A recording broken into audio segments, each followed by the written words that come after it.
On the Fuse UK, it's the one and only, the man of the hour, the man with the power, the man too sweet to be sour.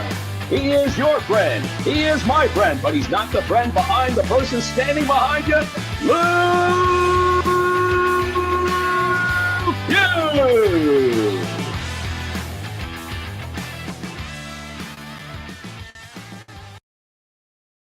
Yes, people, what's happening? A nice one for coming back to the Fuse UK. It's much appreciated as always. Now, tonight, we've got a great podcast.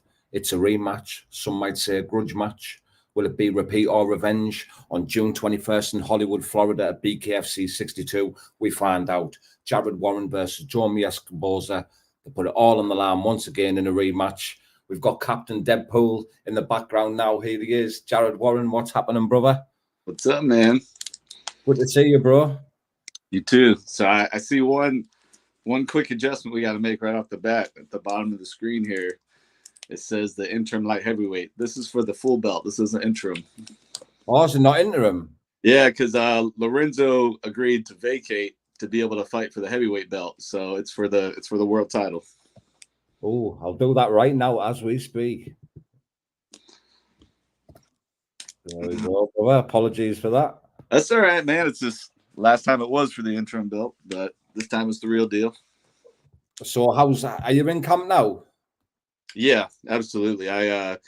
We both got a lot of notice for this fight, so camp started, as soon as they announced it.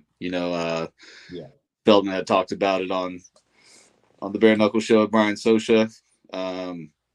It's been over a month at least, so we actually get a lot more notice than typical, so it's kind of nice. I just want to say congratulations as well for a good win for the team, for the missus the other night at Knuckle Mania. What a performance. Thank you. Yeah, she did awesome, man. She went out there and, was smooth, calculated, and took care of business quick. I love it. Very proud. 100%, mate.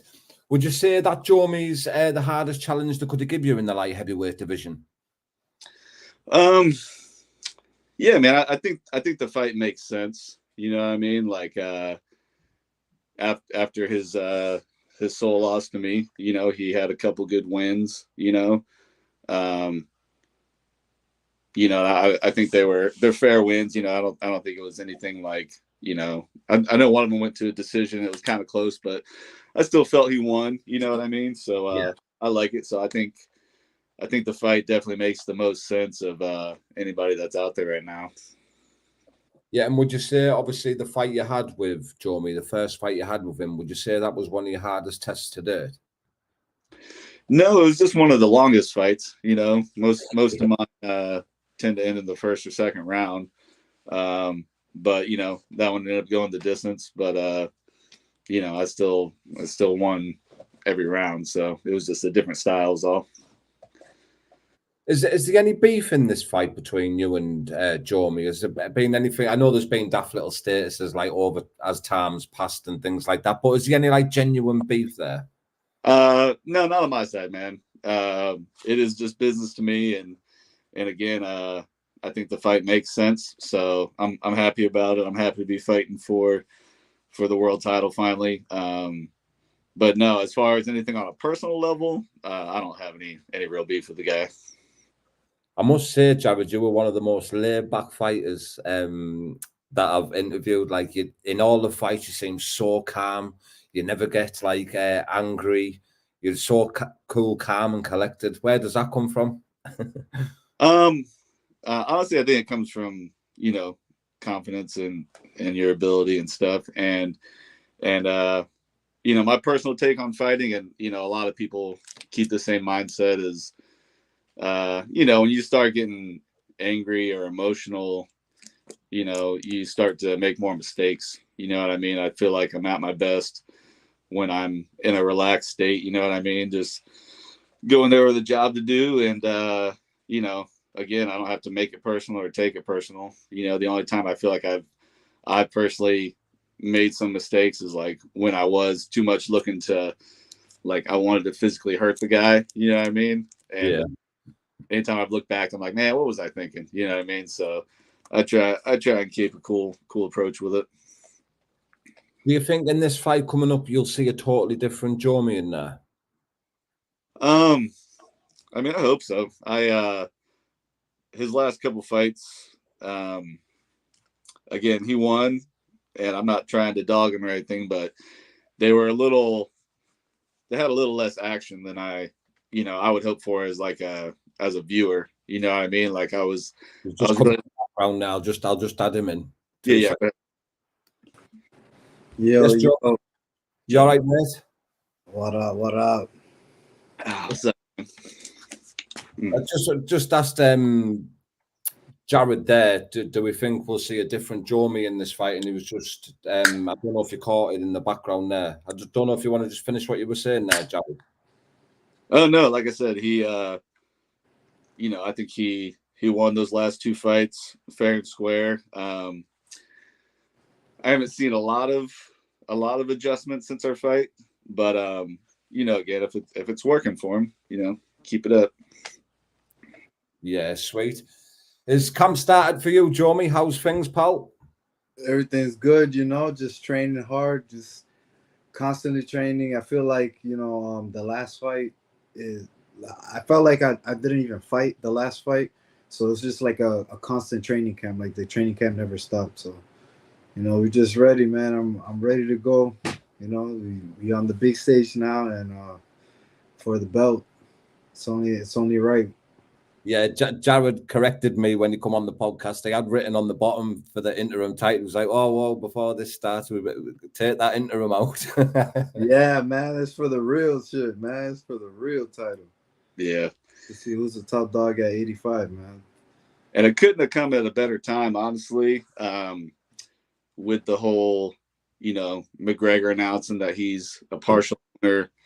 I think the eyes and the views are going through the roof. And for sure. Obviously the one last weekend at the Peacock was the biggest fight to date. But I think if you look at the upcoming cards, our fight in June will be the biggest one since the announcement. Like they have a lot of fight nights coming up. And of course, they're always good fights, always entertaining. But I think as far as having the most on the line, 3 title fights is huge. The Hard Rock down in Hollywood, Florida is always huge. It always sells out. So I really think that this is a best case scenario.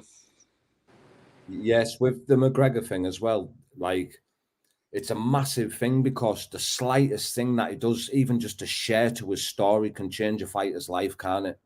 Yeah. Absolutely, man. Millions of views off the bat. Yeah. I got a lot of friends who, people that I'll see in passing, and every time I see them, the first thing they want to ask me about is, you got any fights coming up and what's going on with that. And, some people follow bare knuckle closely, some don't, but the ones who don't, I'm like, yeah, man, we just had a big announcement that McGregor's jumped on board as, one of the owners, and they're like, their eyes light up. Like, even if they're not, closely following bare knuckle yet, everybody knows who he is. Everybody follows him in a sense. So, I think that was an awesome bump for the business. He's taking it serious as well, and he's pushing it a lot on his socials and that, which is good. Yeah. I really hope he fights in a bare knuckle fight, because his style will be good for it. We'll just do a weight class. He'd do awesome at it. I see Ryan Garcia called him out the other day for bare knuckle fight. That'll be a perfect matchup. That'll be an amazing matchup to watch in bare knuckle. One of the questions that I asked Jared, Jomi, was, I'll ask you it.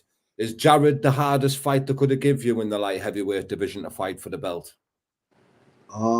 Right now, yeah. I mean, he's proven that he is. I mean, look, he kept winning, and yeah. So it's it's the only fight that makes sense for the belt right now. And who would you say is the A side in this fight? I don't know, to be honest. I love being the B side, to be honest. It just feels better when you win and you surprise everybody. Just like my last fight, everybody thought it was gonna be a war, that it's gonna be crazy fighting the inside. I was gonna get out grappled, but I out grappled the grappler, controlled the whole fight, and almost came out with a flawless victory because he caught me with one punch above my ear. He gave me a little lump. But when he hit me, like it was right on his corner side, and they saw it too, and they got hype. I was like, "Fuck, damn, he got a good one." But yeah, man, we're just trying to get those flawless victories and try to create as much damage as possible. Mhm. With you winning the first fight, Jared, do you see yourself as going into this fight as the A side? Uh, from that like point of view, yeah. But we are fighting in his hometown, and typically the hometown boys are kind of thought of as the A side. They usually fight out of the blue corner, and the people visiting are in the red. So I do. I'm kind of guessing that I would be in the red corner since it is his hometown. But otherwise, yeah. What can we expect to see different from yourself, Jomi, in this fight coming up with Jared? Just a lot more output. I'm just cranking up the output and the pressure, and just trying to be the most annoying southpaw in combat sports history. So my style has always been, super annoying. Every time I've sparred with all different high level fighters from all different martial arts, they always tell me the same thing, So I would just try to, you know, find those little, like just master those annoying little tools, and just try to cause as much damage as possible with them. Jared, what would you say Jomi's strongest assets are? Um, he's a tall, lanky guy. Yeah, I mean, most of the time in this division, I'm either the same height, if not like a little taller than my opponents. But yeah, he's a tall dude, so that's if you use it right, that's an asset for sure. And what would you say his weakest are? He's got all that hair weighing him down, man. He's got that beard's got to weigh at least 6 pounds alone. So My cushion. but sometimes it gives me 5 XP on the chin. What would you say Jared's strongest points are, Jomi? I mean, he's a sniper. He's very accurate. He's powerful too. So it's like you can't slip up on him.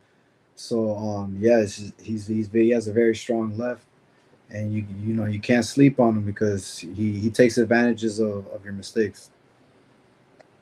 Would you say that this is the biggest fight for both of you, like of your careers so far?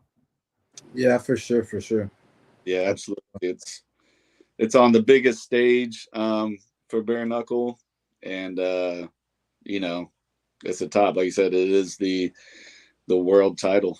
You know what I mean? And it's on a pro level, so there's no step up from here. Exactly. It's just a world title.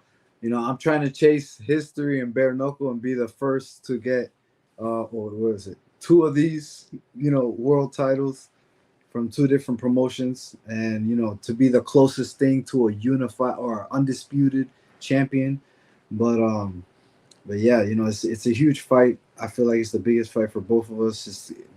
We both have the best record that we've ever had, so it's on the biggest stage. Just the latest news that's been coming out, just to make more eyes to come on, to watch us and elevate the sport. It's just it's a perfect time. Definitely is, mate. And what's BKFC like in America now? Like, what is it? Is it like a household sport yet? Like, what's it like? Is it it's definitely growing, obviously, but is it growing rapidly?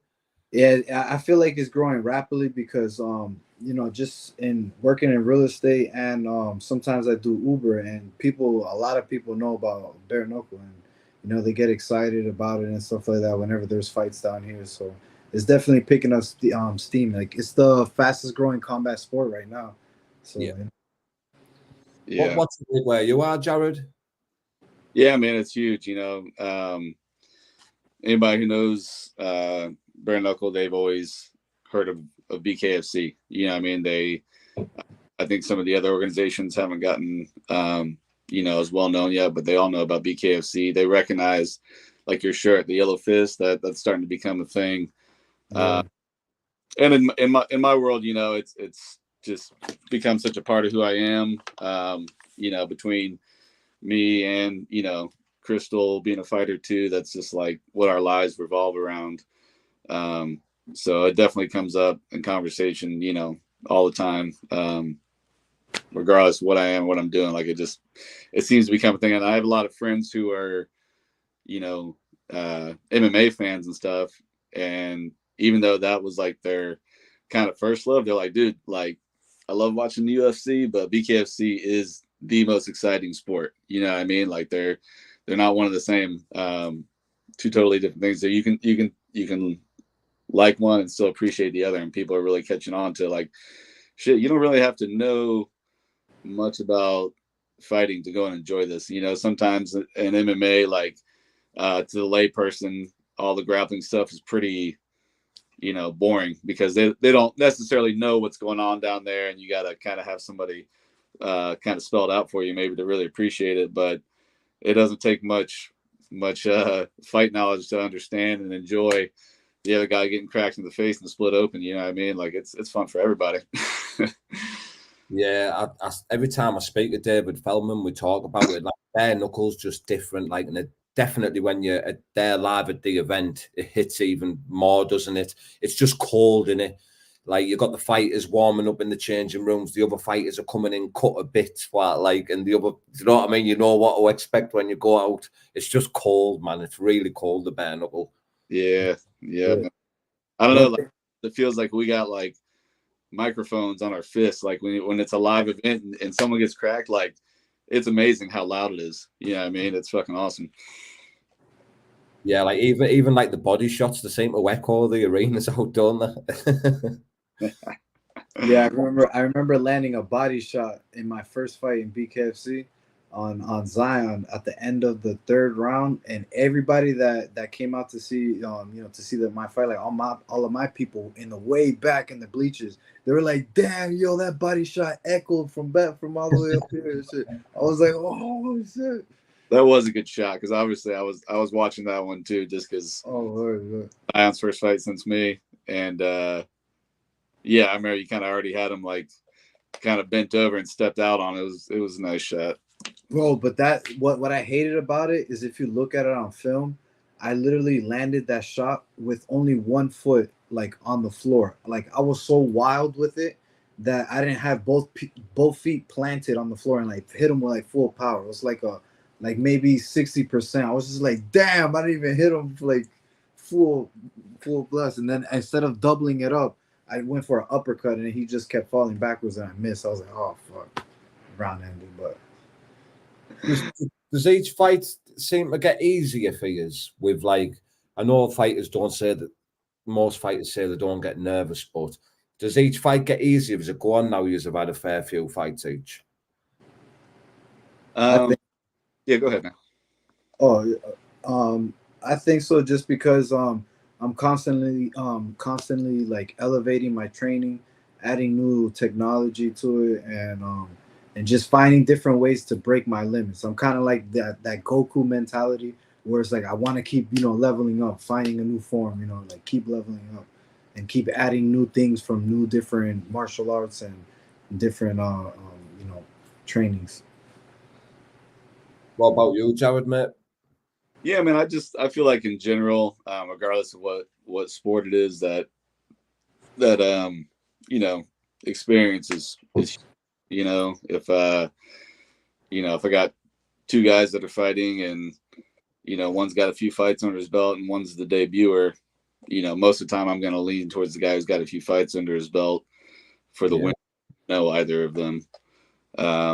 So it's cool, man. Like even every fight, even after what seems like a clean cut win, I'll go back and see like what could I have done better, make some adjustments and then add it into your training regimen, and then next fight you come out even more confident.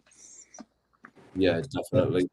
And what's your guys' thoughts on the smaller ring the BKFC have introduced? It's nice. Yeah. Oh, go ahead. Go ahead.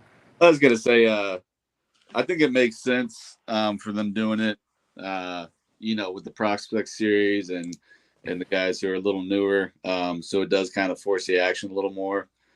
I don't think that it's something that they should necessarily do all the time because it takes some of the dynamics out of it. It's like, regardless if you're the taller fighter or not, you may have a game plan to do things a certain way. And it's like, now you're taking options away from guys who are more experienced and guys that do know how to press the action, even in a large, Turns it more scrappy, doesn't it, than skill set, I suppose. Yeah. I low key like it just because I came from BYB, and with the triangle being so small, and I always train at the BYB like gym where I'm always training in the trigon as well just to get that footwork and stuff like that, and helping some guys that fight over there as well.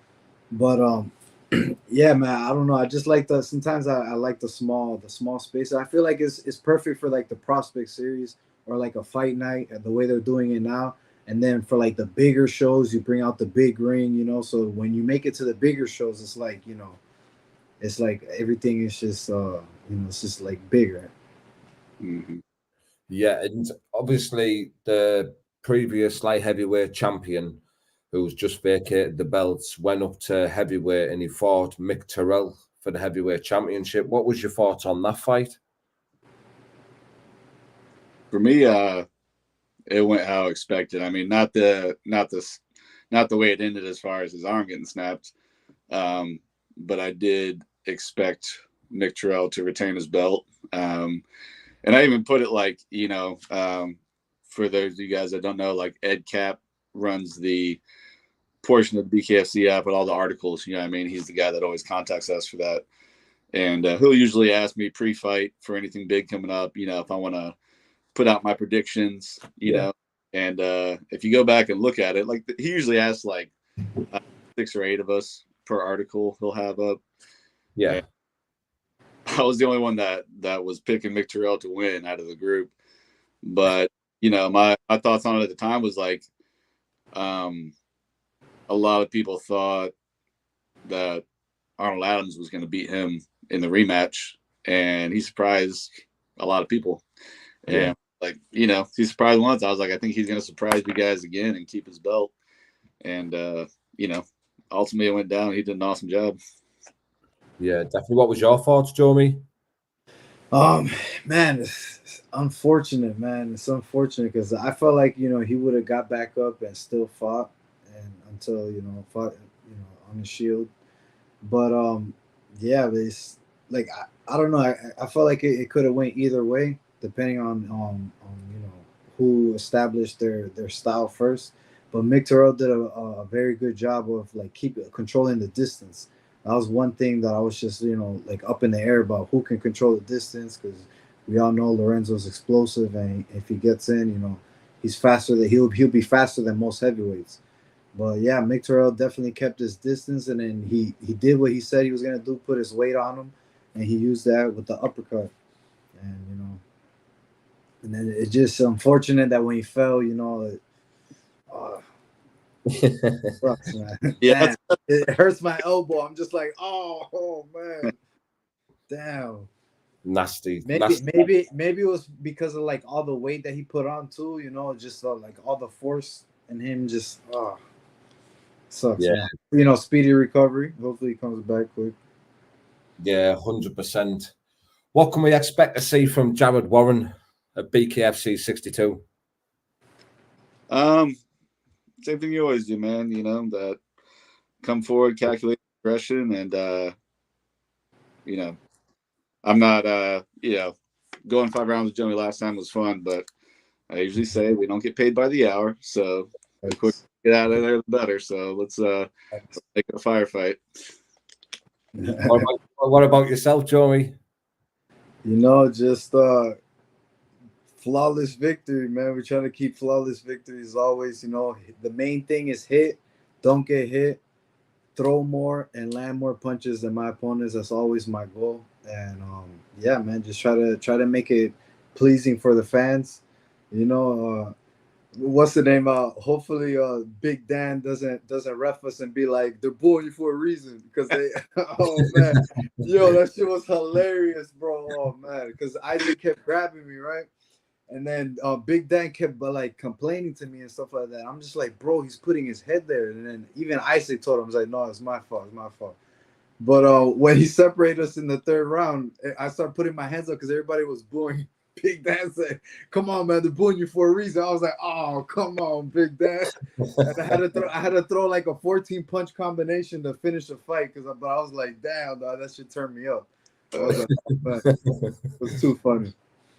But yeah, you know, try to keep it. We're gonna try to keep it like as loud as can be. Everybody's gonna love the action in the fight. We're both training our ass off. It's the biggest fight in the division, and it's fireworks all night. Yeah, 100%. Like you said, 3 title fights on the night. It's not to be missed, is it? Yeah, and look, think about it like this: February 2nd, we broke the record for attendance at the Hard Rock that night because the demand for tickets was so high that they opened up the top section, which they never opened for any combat sports. So like PFL, any of these other big promotions and stuff like that, they never opened up that top section, but they opened it up for us on February 2nd, and we sold out everything. So imagine that this card is way bigger than February 2nd. So it's gonna be, it's gonna be amazing. It's gonna be amazing. Yeah, it definitely is. I can't wait for it. But before we wrap it up, is there anything else that you lads want to share? Any sponsors you want to give a big up to? Anything like that? Jomi? You go ahead. No, I mean my sponsors kind of rotate through different fight camps and stuff. But there's a couple that have always kind of like followed me around. Since early on, guys that I know personally that run businesses and stuff, and Foil Surfboards is huge. They've been with me since Fight One. It's a locally owned. Another fireman that makes surfboards from scratch. He got a cool little business with it, and then Jet ICU is another big one that a buddy of mine runs. That he's like a pilot and stuff, and that's been cool, man. And then now the cons, of course, Shift MMA, the crew out there that builds all of us up, man. That's the main key to victory for me, is having those guys in my corner. Wicked, bro. What about yourself, Jomi? Big shout out to my coach and manager Ryan Perez. He is the bare knuckle cheat code. With him, I just leveled up tremendously, and he's helped me, get into some big opportunities, and I just keep executing. And we're just gonna, keep collecting belts, and then yeah. Shout out to Slaughterhouse Boxing, my team. All of my teammates is helping me getting ready for fights. That they're all getting ready for fights as well. Bryce Henry soon will be fighting for the 155 title, and his brother will make a debut in bare knuckle soon too. So you guys will see him. I think they're a little busy in boxing right now because they're up there in boxing, but he'll make his debut soon. Before we wrap it up, last question. Have we got a little prediction from yourself, Jared, for what's going to happen at BKFC 62? I'm going to go off statistics. So either first or second round finish. What about yourself, Jomi? I would say either doctor stoppage or KO,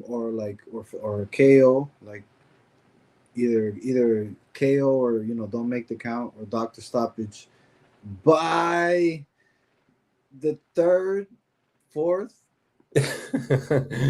Class, lads. I really appreciate you coming on tonight, and I hope you enjoy the rest of your day. But yeah, nice one for coming on. My pleasure, man. Thanks for having me. Thank you, man. Appreciate it. Thanks for having us. No problem. See you later, lads.